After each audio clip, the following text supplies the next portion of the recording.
Hello বন্ধুরা, মরে গেলাম, একটু আস্তে রাখতে পারলে না মালিক? এই বয়ামের ভিতরে রয়েছে পুরো 210টা সেন্টার ফ্রুট। আর আমার দাম হলো 200 টাকা। এই একটা সেন্টার ফ্রুট দিয়ে যদি এত বড় বেলুন ফুলতে পারে, তাহলে পুরো 210টা সেন্টার ফ্রুট দিয়ে কত বড় বেলুন ফুলবে। তো চলো তাড়াতাড়ি করে একটা একটা করে সেন্টার ফ্রুট কেটে নিয়ে এই বাটিতে রেখে দিই। একটু আস্তে কাটো মালিক, ব্যথা লাগছে তো।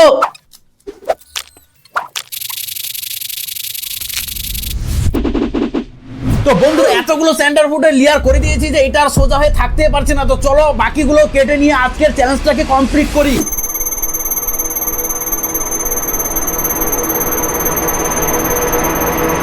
তো বন্ধুরা, আমার প্রায় সব সেন্টার ফ্রুট গুলো কাটা কমপ্লিট হয়ে গেছে, আর মাত্র কয়েকটা বাকি আছে। তো চলো তাড়াতাড়ি এই সেন্টার ফ্রুট গুলো কেটে নিয়ে দেখবো 210টা সেন্টার ফ্রুট দিয়ে কত বড় বেলুন ফুলানো যায়। বন্ধুরা, এগুলো কেটে কেটে আমার হাতটা ব্যথা হয়ে গেল, শুধুমাত্র করছি তোমাদের জন্য। তোমরা ভিডিওটাকে লাইক করে চ্যানেলটাকে এখনই সাবস্ক্রাইব করে দাও। এই 210টা সেন্টার ফ্রুটের লেয়ার আমি এখন খেয়ে পৃথিবীর সব থেকে বড় বেলুন ফুলিয়ে তোমাদেরকে দেখাচ্ছি।